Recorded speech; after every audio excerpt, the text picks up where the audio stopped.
Jadi mata itu salah satu organ yang dikasih Tuhan, nggak perlu diapa-apain dia sehat. Anak-anak itu minusnya bertambah seiring dengan tinggi badannya.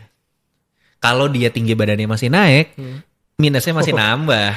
Ada nggak sih dok maksimalnya mungkin sehari itu berapa jam sih gitu yang aman buat mata? Kerja berapa jam sehari di komputer? 8 jam. Ya kan nggak bisa dong kita bilang, nggak boleh ya, dosisnya tuh cuma 1 jam loh. Lah, ini saya nggak kerja nanti kan. Miopia itu penyakit mata. Matanya itu nggak fokus, tapi kalau amblyopia itu penyakit yang disebabkan ngelihatnya nggak jelas dari kecil dan dibiarkan. Jadinya yang sakit otaknya. Tapi ada juga lensa kontak yang namanya ortho-K. Kalau ortho-K itu lensa kontaknya itu agak lebih tebal, customize untuk per orang, per pasien. Tapi dia ajaibnya dipakainya pas tidur. Pas tidur. Pas bangun tidur, minusnya hilang. Kalau scroll TikTok mungkin media sosial, gadget terus ada ngaruhnya nggak sih dok? Nambah matanya jadi minus misalkan?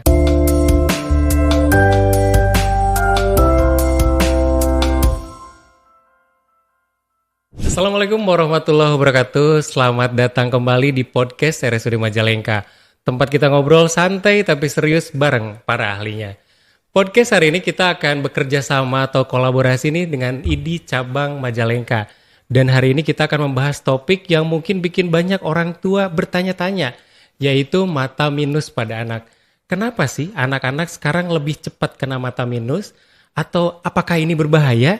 Dan untuk menjawab pertanyaan itu semua, telah hadir narasumber yaitu dokter spesialis mata yang juga berpraktek di RSUD Majalengka. Selamat siang Dokter Adityo. Selamat siang, halo. Senang sekali nih rasanya hari ini kita bisa berbincang-bincang tentang mata minus pada anak. Dok, mungkin langsung aja ya dok ya? Langsung. Boleh dijelasin dok, mata minus pada anak itu seperti apa sih dok? Oke. Ya, Assalamualaikum warahmatullahi wabarakatuh. Saya Radit ya, dokter spesialis mata RSUD Majalengka, anggota ID Majalengka juga. Mata minus ya, memang mata minus ini secara diagnosis dia itu sebutannya miopia. Tapi ada juga pasti yang bertanya-tanya, lalu bedanya sama silinder tuh apa dok gitu. Nah itu diagnosis yang berbeda sebenarnya. Kalau mata minus tuh miopia, silindris itu astigmatisme. Pada prinsipnya sama lah. Kalau saya jelasin secara medisnya bagaimana, sebenarnya kayaknya tidak perlu untuk awam yang mengetahui ya. Cuma pada intinya itu tuh kemampuan manusia kalau melihat jelas. Itu tuh bayangan yang kita lihat itu pas banget jatuh ke saraf mata atau retina. Nah kalau mata minus atau astigmat itu dia blur karena nggak pas ke retina. Kenapa? Di identiknya dengan kacamata. Kacamata itu kan lensa. Lensa itu yang bikin bayangan itu jelas. Ya kurang lebih segitu dulu ya. Nah penyebabnya dok nih, kenapa sih dok? Kok anak-anak sekarang katanya cepat terkena nih dok? Ya benar ya kalau ngelihat di medsos juga. Dan sebenarnya fokus-fokus penelitian sekarang juga ya di center-center mata itu lagi banyak nih fokus ke miopia. Karena penyebabnya adalah nomor satu sebenarnya yang paling tidak bisa dihindarkan secara total yaitu genetik. Apalagi kita tuh komunitas Asia.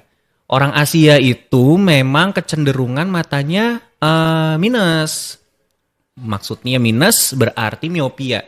Maksudnya struktur matanya itu retinanya tuh lebih jauh. Jadinya butuh bantuan untuk melihat jelas. Jadi penyebab utamanya itu adalah genetik. Oh genetik. Jadi mohon maaf nih ke orang tua yang emang udah pakai kacamata, kalau anaknya mata minus terus suka datang ke poli itu, ya nih dok soalnya main HP terus. Main HP terus itu nggak bisa dibenerin, tapi sebenarnya penyebab utamanya adalah genetik. Iya. Nah berarti yang paling kuat tuh faktor genetik. Nah tadi dok, main HP terus. Kalau scroll TikTok mungkin media sosial, gadget terus, ada ngaruhnya nggak sih dok? Nambah matanya jadi minus misalkan? Ya, oke. Jadi kan mata minus nih. Jadi secara normal tanpa bantuan alat apapun ya, nih kayak saya pakai kacamata.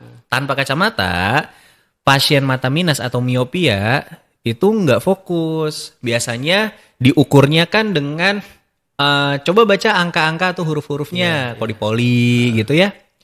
Nah, selain genetik, rangsangan atau stimulan, terutama di usia-usia perkembangan pas masih muda, itu adalah dengan sering melihat objek-objek berwarna dan jauh-jauh.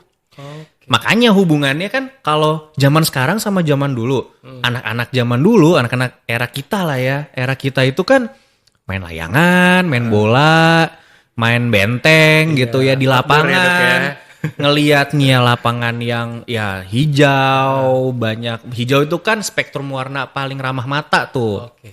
Sedangkan fenomena sekarang adalah anak-anak itu senangnya bermain handphone. Dulu ada TV, tapi TV masih lumayan berjarak. 4 meter, 5 meter. Handphone itu dekat sekali, kurang dari 1 meter. Akhirnya rangsangan untuk melihat objek-objek fokus yang jauh itu dia rendah.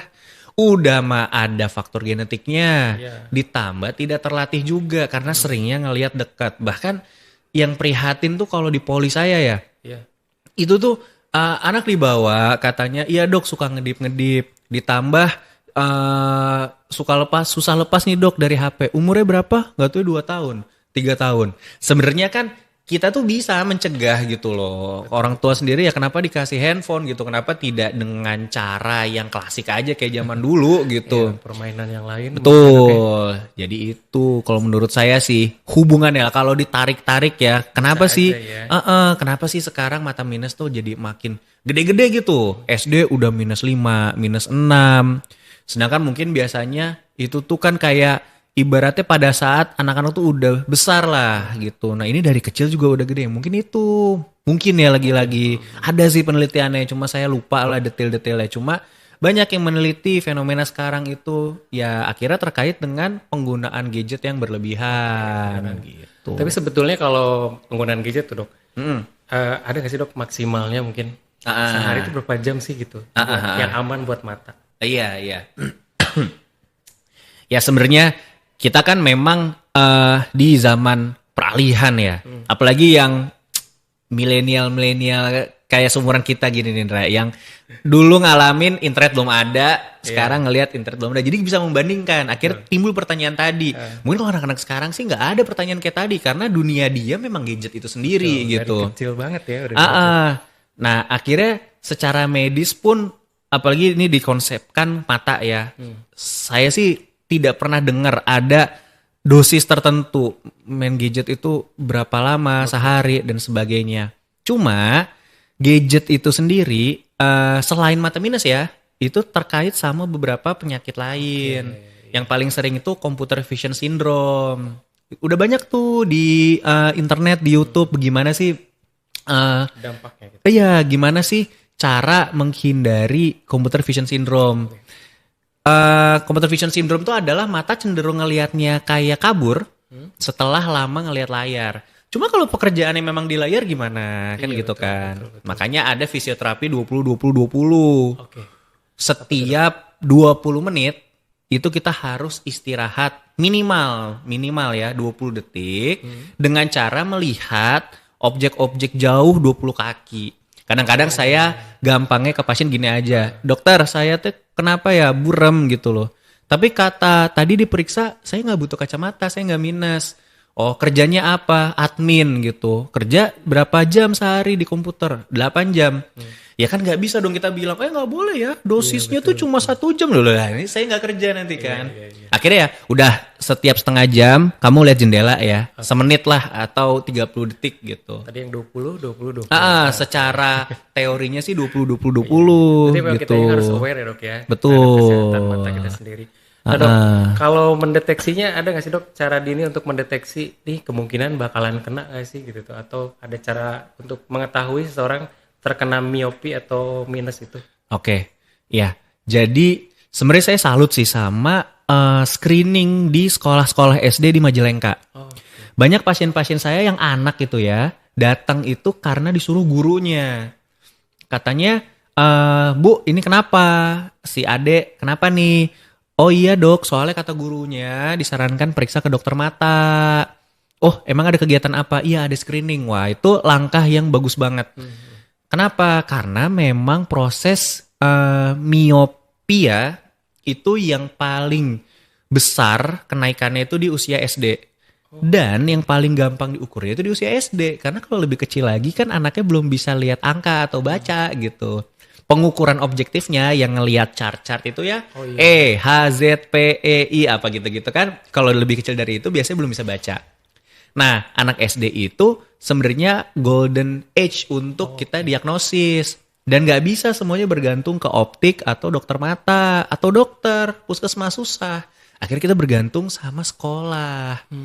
Jadi saya sangat apresiasi sama sekolah-sekolah di Majalengka karena banyak banget anak-anak SD datang ke kami itu karena disuruh gurunya.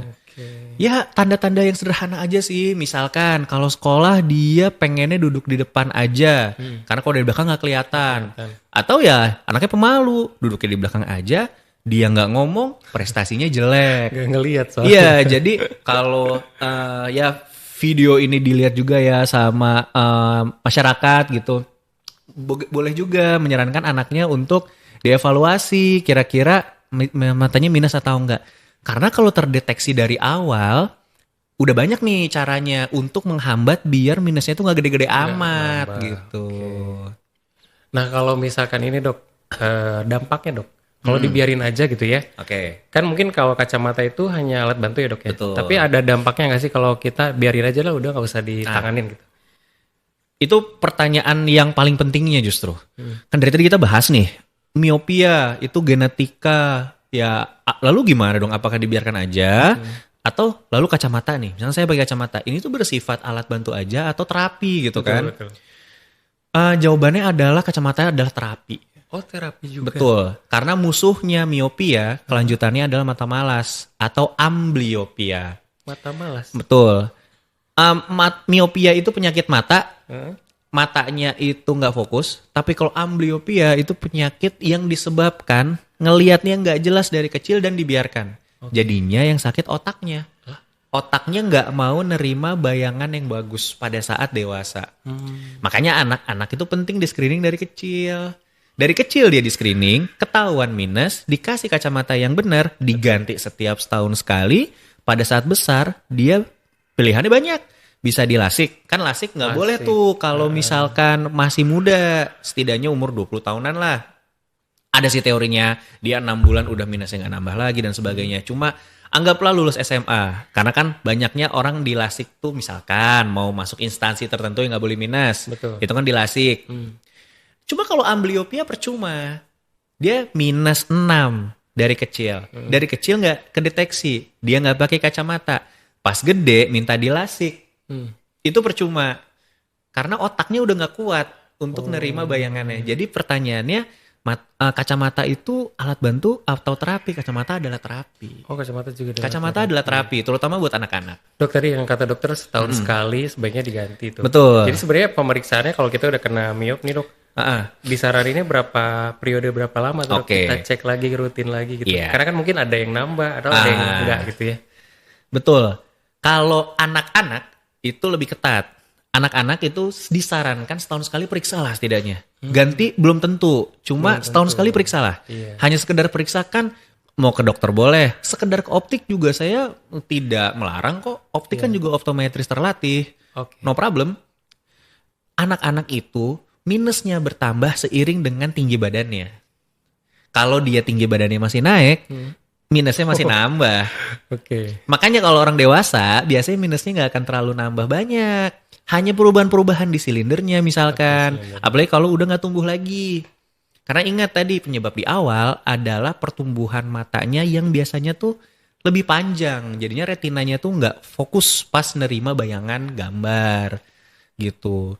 Jadi kalau matanya minus, terdeteksi dari anak-anak, setahun sekali periksalah setidaknya. Setahun sekali ya diperiksa, dicek up lagi matanya. Dok, selain tadi kacamata sebagai terapi, ada pengobatan yang lain mungkin dok? Untuk menurunkan minusnya atau mungkin menyembuhkan? Oke. Jadi ada 2 kategori kali ya. Yang satu untuk menghambat minusnya. Kalau dari kecil minusnya udah ketahuan, dari kecil udah minus 2, biasanya fitrahnya pada saat dia tumbuh, puber, dewasa itu minusnya akan lebih besar. Nah kalau fokus terapinya untuk menghambat pertumbuhan, udah banyak center mata yang menggunakan tetes mata atropin namanya. Tetes mata atropin itu ya singkat kata mekanisme aksinya bisa menghambat pertumbuhan mata minus. Oke. Cuma cara penggunaannya nggak boleh pakai sendiri ya. Tetap dokter pun biasanya dokter mata yang terlatih dalam bidang ini. Biasanya dokter mata khusus anak. Nah cuma kalau fokusnya adalah menghilangkan minus itu sendiri, let's say sudah dewasa, wah itu juga udah makin banyak pilihannya. Yang paling terkenal LASIK ya. LASIK itu kan udah lama. Cuma ya memang sayangnya masih lumayan premium. Apalagi kita di Majalengka kan basisnya masih JKN ya. Sering tuh banyak yang nanya, bisa nggak dok pakai? Wah mohon maaf mungkin belum ya. Mana tahu ya suatu hari ya tiba-tiba JKN bisa LASIK. Wah mantap. Yang kedua LASIK itu tapi harus kita tahu bahwa nggak semua mata minus bisa dilasik. Oh nggak semua. Kalau udah di atas 8, 9 apalagi belasan itu udah nggak aman untuk dilasik. Berarti harus di bawah 8 dok. Iya, kurang lebih segituan lah ya. Itu nggak angka pasti. Nah nanti ada lagi tuh opsi-opsi pilihannya, operasi yang berbeda.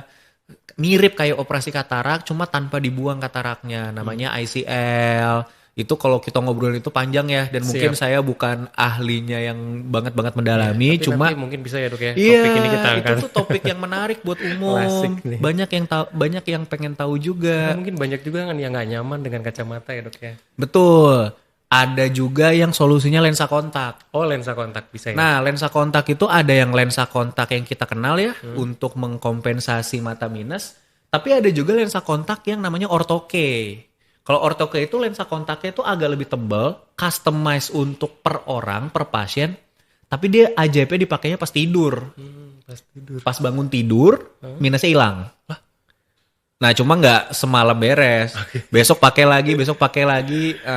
Sampai akhirnya nanti ada goals pencapaian dari mata minus. Menarik gitu. Ya intinya menarik lah. Mata minus nih menarik banget. Dari anak kecil sampai dewasa Soalnya itu kebanyakan banyak. tahu itu tentang kacamata aja dok. Betul. Sama itu tadi LASIK mungkin sering-sering denger ya. Tapi yang paling umum ya kacamata.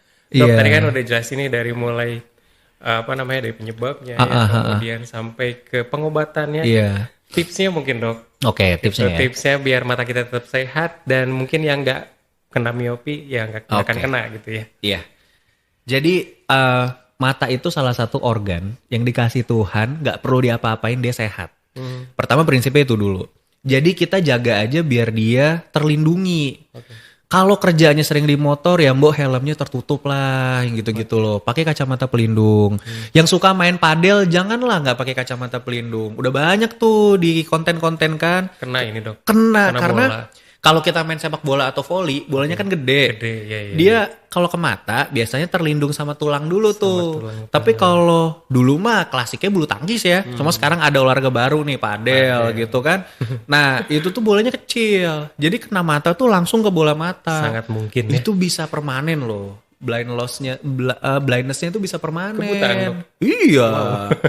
Gak main-main ya. Di Berarti karena beberapa trauma itu. Di beberapa derajat penyakitnya tertentu itu bersifat permanen. Itu jangan ragu untuk konsultasi kalau ada keluhan sering gatel, sering merah, takutnya alergi. Dan kalau kembali ke mata minus ya kalau kita punya anak, kita juga udah pakai kacamata, periksain lah kalau udah SD. Karena terdeteksi sejak awal itu dapat penanganan lebih awal. Penanganan lebih awal itu progresif minusnya akan lebih tertahan dan lebih mudah diobati. Siap. Ya generalnya gitulah. Betul ya. Jadi walaupun memang sudah genetik, tapi kalau terdeteksi lebih awal, penanganannya akan lebih awal lagi ya. Jadi minusnya lebih bisa tertangani. Oke dok, terima kasih banyak nih. Informasi yang sangat jelas sekali. Jadi pengen podcast yang lain nih dok. Banyak sekali topik dari mata ini yang menarik. Tapi nanti kita akan podcast di lain waktu, di episode-episode selanjutnya. Yang jelas dokter terima kasih banyak. Sama-sama. Dan buat wargi Majalengka, di RSUD Majalengka tentunya sudah ada poliklinik mata dari Senin sampai hari Jumat. Jadi kalau mau konsultasi nih, mau tadi deteksi mata minusnya, jangan ragu untuk datang ke poliklinik mata RSUD Majalengka. Terima kasih atas perhatiannya. Demikian untuk podcast kita hari ini. Tetap jaga kesehatan mata kita supaya tidak terkena mata minus. Billahi taufiq wal hidayah. Assalamualaikum warahmatullahi wabarakatuh.